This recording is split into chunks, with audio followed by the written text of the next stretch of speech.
నీ ఇంటికైన మూలరాయి. ఏ ఇల్లు ఇది? భౌతిక సంబంధమైన ఇల్లు, ఆత్మ సంబంధమైన ఇల్లు? మూలరాయి అంటే మేము పెట్టేటప్పుడు యేసు ప్రభు వారిని స్తుతించామండి, మేము పెట్టేటప్పుడు ప్రార్థన చేసామండి, మేము పెట్టేటప్పుడు కానుకించామండి, మేము పెట్టేటప్పుడు ఇంకేదో చేసామండి అంట. అది కాదు. ఎక్కడ ఉండాలి ఆయన? నీ హృదయంలో ఆయన మూలరాయి ఉన్నారు. నీ హృదయంలో ఆయనకు ప్రథమ స్థానాన్ని ఇవ్వాలి. చూడండి, అందుకంటున్నాడు ఆయన 7-8 వచనాలు, మరియు అది అడ్డురాయు అడ్డుబండయు ఆయను. ఇప్పుడు ఆ మూలరాయి అయినది మనకేమైంది?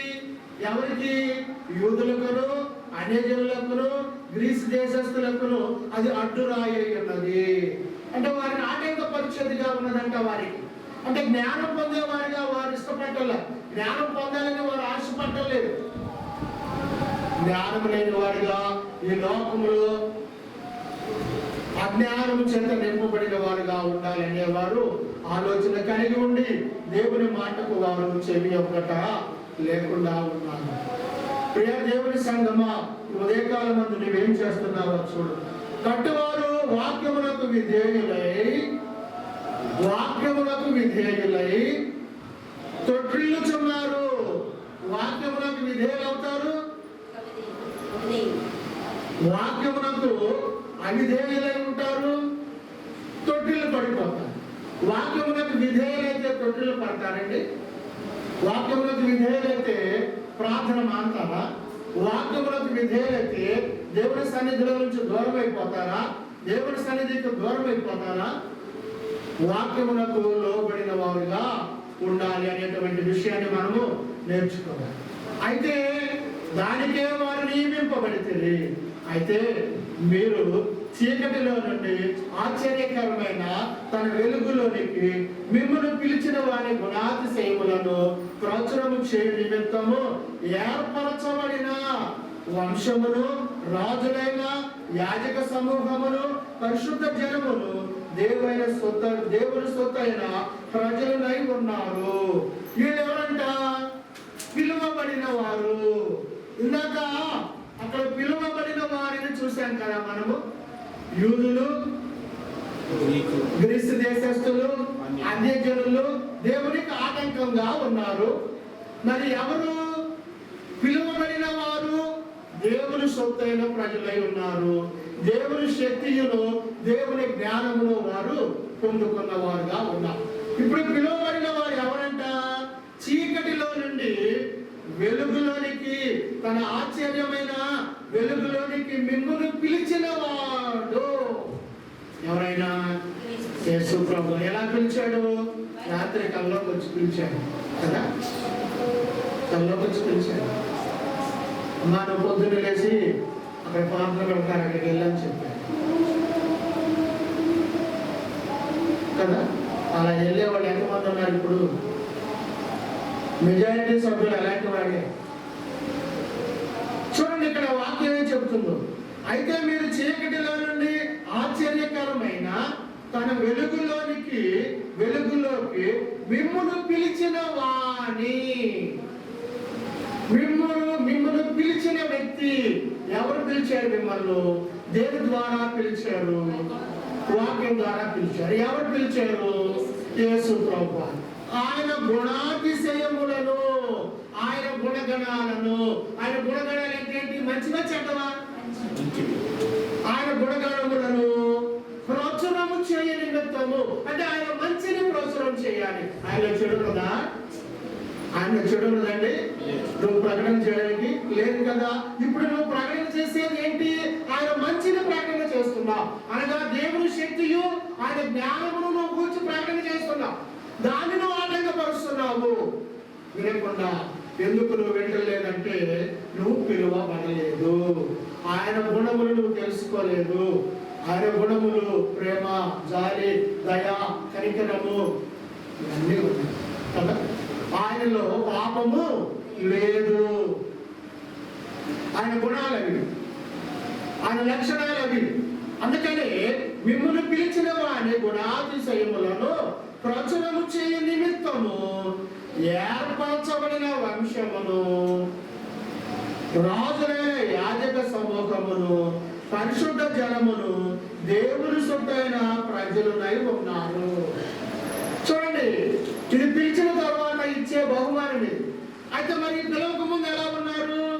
ఒకప్పుడు ప్రజలుగా ఉండక, ఒకప్పుడు మనం దేవునికి లోబడలా, ఒకప్పుడు మనం దేవుని సన్నిధికి రాలా, దేవుని వాక్యం వినలా, ఆయన రక్షణ పొందలా, ఆయన పరిశుద్ధ రక్తం ద్వారా మనం కడగబడలా కదా.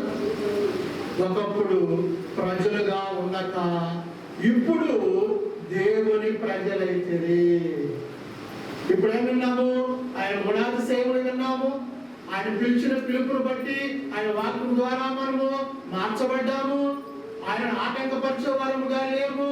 ఆయన యొక్క శక్తిని మనం పొందుతున్నాము, ఆయన యొక్క జ్ఞానమును మనం పొందుతున్నాము. కాబట్టి ఇప్పుడు మనము ఎవరమంటే పిలువబడిన ప్రజలము అనే వాక్యము చెప్తుంది. పిలువబడిన ప్రజలలో నువ్వు ఉన్నావా? అది నువ్వు ప్రశ్నించుకోవాలి. నేను పిలిచాడు దేవుడు, ఎలా పిలిచాడు? ఫలానా స్థలంలో నేను వాక్యం ప్రకటిస్తుంటే ఆ వాక్యము నా హృదయాన్ని కదిలించింది. ఆ హృదయంలో నా వాక్యం ద్వారా నా హృదయము మార్చబడినది, నా తలంపులు మార్చబడ్డవి, నా ఆలోచనలు మార్చబడ్డవి, నా క్రియలను మార్చుకున్నాను.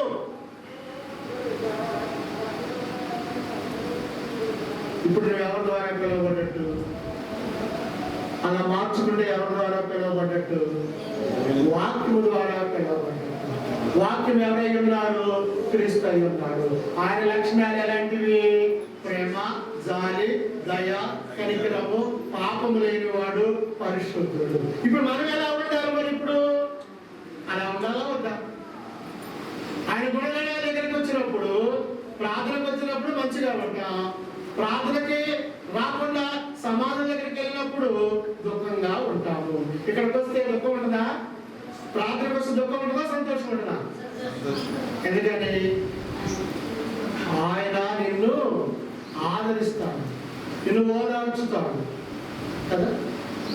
కాబట్టి ఇక్కడ సంతోషాన్ని ఇస్తాడు. ఈ సంతోషం ఎప్పుడు దొరుకుతుంది నీకు?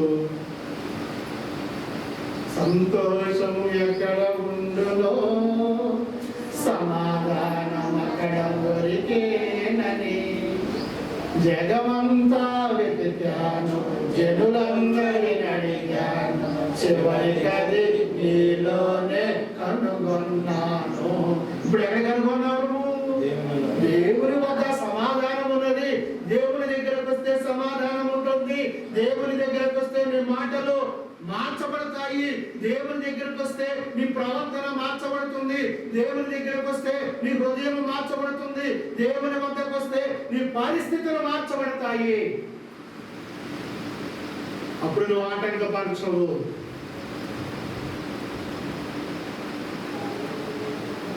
మరి ఇప్పుడు సిలువ వలన నువ్వు వెర్రివాడిగా ఉన్నావా, జ్ఞానవంతుడిగా ఉన్నావా? సిలువ వలన వెర్రివాడిగా ఉన్నావా, జ్ఞానవంతుడిగా ఉన్నావా? మరి సిలువను చూసి వాళ్ళు ఏమన్నారు? మనుషుల దృష్టికి సిలువ మరణము నీచముగా చూశారు. వాళ్ళు ఎవరు? వాళ్ళు యూదులను, అన్యజనులను, గ్రీసు దేశస్తులను. మరి పిలువబడిన నువ్వు ఇప్పుడు ఎలా చూడాలి? అది దేవుని శక్తి అయి ఉన్నది, అది దేవుని జ్ఞానం అయి ఉన్నది. ఆ జ్ఞానములో ఆయన గుణములు ఉన్నవి. ఆ గుణములు నన్ను బలపరుస్తాయి, ఆ గుణములు నన్ను స్థిరపరుస్తాయి అనే విషయాన్ని నువ్వు మర్చిపోవాలి. కాబట్టి ప్రియా దేవుని సంగమా, ఈ ఉదయకాలమందు నీవు దేవునికి ఇష్టమైన బిడ్డగా ఉండు, దేవునికి లోబడిన వారిగా ఉండు, దేవుని యొక్క ప్రేమను సంపూర్ణంగా పొందు. చూద్దాం తర్వాత కొరింథీయులకు రాసిన మొదటి పత్రిక, కొరింథీయులకు రాసిన మొదటి పత్రిక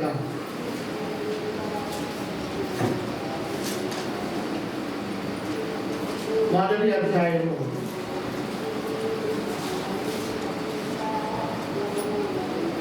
24వ వచనాన్ని చూద్దాం.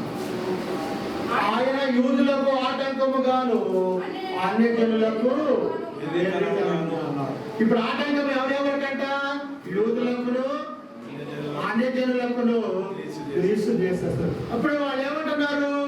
యూదులకు ఆటంకముగా ఉన్నది, వారు అంగీకరించలేకపోతున్నారు. ఆయనకి ఏదో శిక్ష వేయబడింది, అది నీచమైనది శిక్ష. చెప్పగిందాక ఒక వ్యక్తికి జైలు శిక్ష పడిందంటే వాటిని మనం ఎలా చూస్తాము? మంచిగా చూస్తామా? మంచిగా చూసే మనసు నీకు ఉందా? అసలు ఉందండి? లేదు. ఇప్పుడు యేసు ప్రభు వారికి శిలువ వేయడము వారికి అభ్యంతరకరంగా ఉంది. ఎవరెవరికి? యూదులకును, గ్రీసు దేశస్తులకును, అన్యజనులకును అది అభ్యంతరకరంగా ఉంది. మరి ఎవరికి అది ఆమోదయోగ్యంగా ఉందంటే పిలువబడిన వారికి. పిలువబడిన వారు ఏమేమి పొందబోతున్నారు? ఆయన దైవశక్తియు, ఆయన జ్ఞానమును పొందుతూ ఆయన గుణములను వారు పొందేవారుగా ఉంటుంది. కాబట్టి ఇప్పుడు ఆయన యొక్క లక్షణాలు నీకు అవసరమా కాదా? అవసరం అంటే తగ్గలుగుతాం, కానీ అమలులోకి వచ్చేటప్పటికి అవి చేయలేకపోతున్నాం. ప్రేమ కలిగి ఉంటే ఏమైంది? నువ్వే డబ్బులు పెట్టావు. డబ్బులు ఇచ్చేది కాకుండా ఏదైనా చేయొచ్చండి. డబ్బులు ఇవ్వలేకపోవచ్చు, ప్రేమ చూపించవచ్చు. ప్రేమ చూపించడం మొదటి ఏంటిది? ఏం చేయొచ్చు? ప్రేమ చూపించే విషయంలో మొట్టమొదటి ఏం చేయొచ్చు? అండి? ప్రార్థన చేయొచ్చు వారి కొరకు. అయ్యా పేదరికంగా ఉంది, విధవరాలుగా ఉంది, ఆహార పదార్థాలు లేవయ్యా, ఉండడానికి లేదయ్యా, కట్టుకోవడానికి సరైన వస్త్రాలు లేవయ్యా, అలాంటి బిడ్డల పట్ల మీ ప్రేమను చూపించయ్యా అని నువ్వు ప్రార్థన చేయలేవా? చేస్తే అది దేవుడి యొక్క లక్షణం కాదా? ఏమండి? ఎప్పుడైనా చేస్తామలా? మనకే చేసుకోవాలి, మనమే చేసుకోవాలి. నేను చాలాసార్లు చెప్పాను, ఎదుటి వారి కొరకు మనం ప్రార్థన చేస్తే అది మనకు మేలుకరము, అది మనకు దీవెనకరము, మనకు అది ఆశీర్వాదకరము. ఎదుటి వారి కొరకు నువ్వు ప్రార్థన చేయగలగాలి అంటే నీ యొక్క గుణగణాలు ఎలా ఉండాలో తెలుసా? ప్రేమ కలిగిన వారిగా ఉండాలి, జాలి చూపించేవారిగా ఉండాలి, కనికరం చూపించేవారిగా ఉండాలి, వారి పట్ల దయ చూపించేవారిగా ఉండాలి, వారిని ఆదరించగలిగే స్థితి ఉండాలి. వీటిలో నీ స్థాయిని బట్టి, నీ సామర్థ్యాన్ని బట్టి వారి కొరకై నువ్వు సహాయపడు. అన్ని సహాయపడాల్సిన అవసరం లేదు. నాకు ఆర్థిక సహాయం చేసే పరిస్థితి లేదు, నేనేం చేయొచ్చు? ఇప్పుడు ప్రార్థన చేయొచ్చు. వారి శ్రమలో నేను పాలు పంపులు పొందవచ్చు కొంత సమయాన్ని. అవునా కదా? వీటికి ఏమైనా మన పెట్టుబడి ఉందా? లేదు. ప్రేమించడం అంటే ఏంటో తెలుసా? నిన్న వల్లే నీ పొరుగు వాడిని ప్రేమించవచ్చు. అదే ప్రభు మనకు నేర్పారు. కాబట్టి యూదులకు ఆటంకముగాను, గ్రీసు దేశస్తులకు వెర్రితనముగాను, అన్యజనులనే వారికి నీచముగాను ప్రభువు యేసుక్రీస్తు వారి యొక్క శిలువ మరణము కనబడుతూ ఉన్నది. మీకు ఎలా కనబడుతుంది? మనకు ఎలా కనబడుతుంది? ఇప్పుడు అది దేవుని శక్తియు, దేవుని జ్ఞానమును అయి ఉన్నది. ఎందుకంటే మనము ఆయన రక్తము ద్వారా కడుగబడి, ఆయన వాక్యము ద్వారా పిలువబడి, ఆయన గుణగణములలో కొన్నిటినైనా మనం కలిగి ఉంటున్నాము కనుక మనకు అది వెర్రితనముగా లేదు. కాబట్టి ప్రియా దేవుని సంఘం, ఉదయకాలం మందు నీ స్థితి ఏమై ఉన్నదో చూడండి. పాత నిబంధనలోకి వెళితే ద్వితీయోపదేశ కాండంలో మనము ఒక వాక్య భాగాన్ని మనం చూద్దాం. ద్వితీయోపదేశ కాండం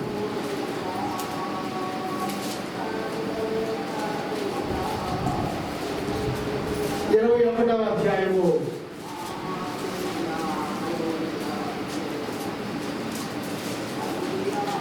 22-23 వచనాలు చూద్దాం. ద్వితీయోపదేశ కాండము 21వ అధ్యాయము 22-23 వచనాలు. మరణ శిక్షకు తగిన పాపము ఒకడు చేయగా చూడండి, వినండి వినండి, జాగ్రత్తగా వినండి.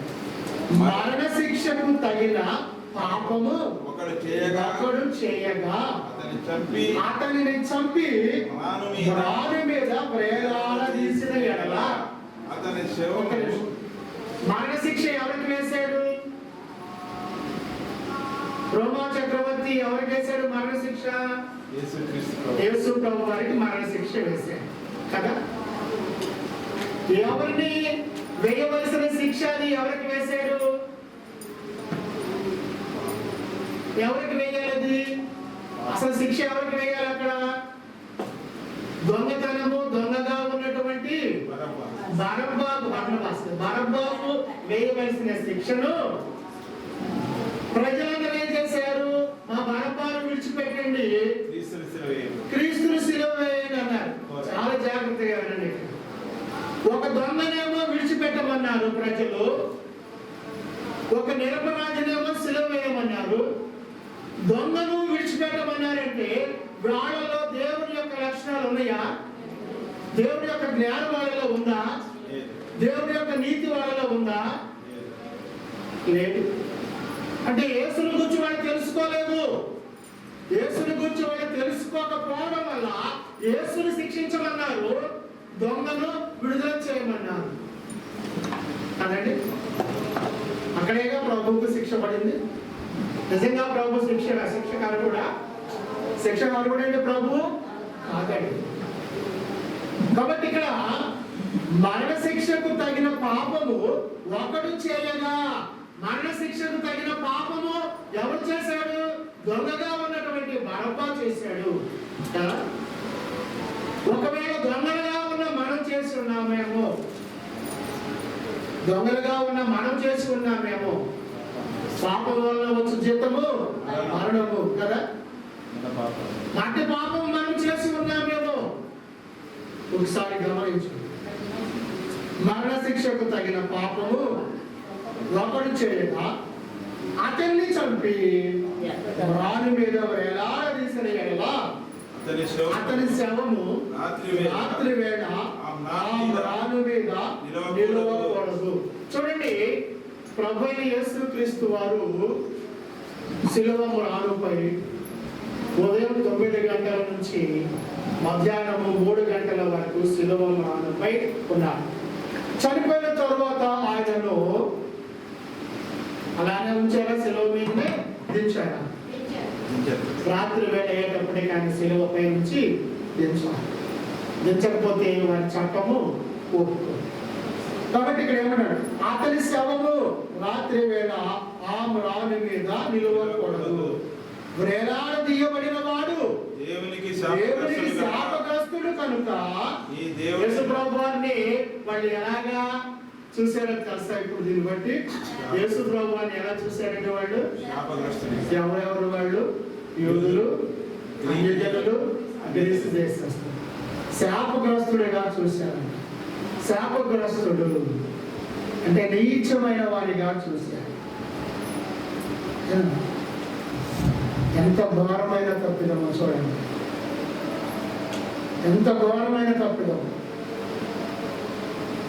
ఆ తప్పిదానికి శిక్ష ఉందా లేదా? ఇప్పుడు శిక్ష ఉంది.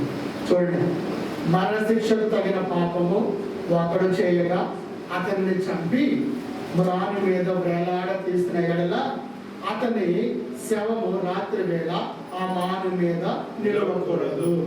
పాపం చేసిన వాడికి శిలువ శిక్ష వేయబడుతుంది. శిలువ శిక్ష ద్వారా అతను చనిపోతాడు. చనిపోయిన తరువాత అతనిని రాత్రి వేళ శిలువ మీద ఉంచకుండా పొద్దుకే సమయాల్లో ఆయన్ను ఆ శిలువ మీద నుంచి దించుతాడు. వేలాడదీయబడిన వాడు దేవునికి శాపగ్రస్తుడు. దేవునికి శాపగ్రస్తుడు.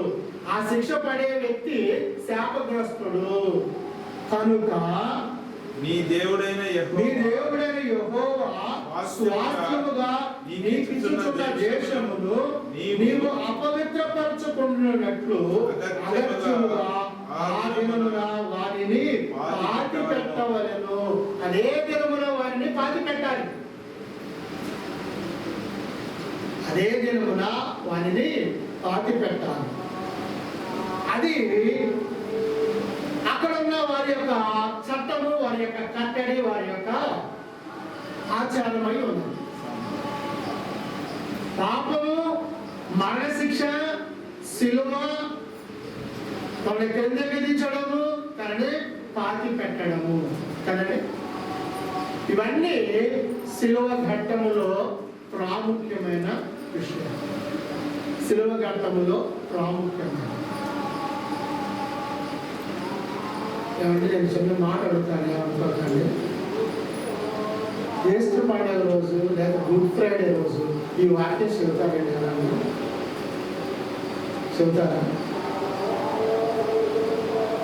చెబుతారండి? చెబుతున్నారా అసలు? ఏం చెబుతారు వీళ్ళు? గుడ్ ఫ్రైడే రోజు స్లో మార్పు ధ్యానిస్తారు. శిలువలో పలికిన అసలు ఎందుకు జరిగింది? అది ఎవరికి వేస్తారా శిక్ష? మన ప్రభువుకి ఎందుకు వేసారు? మన ప్రభు ఎవరి శిక్షను పొందాడు అనే విషయాలు మనకు తెలుస్తుంది. ఆడికి వచ్చేటప్పటికే తండ్రి వీరేం చేస్తున్నారా, వీరేమి కనుక వీడేమించండి, వీడి క్షమించండి, అమ్మ ఇదిగో నీ కుమారుడు, ఈ మాటలు చెప్పుకొని శుక్రవారం కాలం గడిపారు కదండి. శుక్రవారం కాలం గడిపారు. అంతేగా శిలువను కూర్చిన వార్త నశించుతున్న వానికి వెతుకుతాను, రక్షించబడుతున్న నీకు దేవుని శక్తి అయి ఉంది. ఇప్పుడు శిలువ వార్త దేవుని శక్తి నీకు వెతుకుతాను. ఇది ఆటంకమా లేక నీకు అవసరమా? కాబట్టి ఎప్పుడు గుర్తుపెట్టుకోండి, దేవుని వాక్యాన్ని దూషించవద్దు, దేవుని వాక్యాన్ని ద్వేషించవద్దు, దేవుని వాక్యాన్ని బోధిస్తున్న వారిని ద్వేషించవద్దు, దేవుని వాక్యాన్ని బోధిస్తున్న వారి పట్ల మీరు అసూయ కలిగి ఉండవద్దు. దానివల్ల మీకే నష్టం, మీకే నష్టం. నేను ఒక విషయం విన్నాను. ఒక పాస్టర్ గారు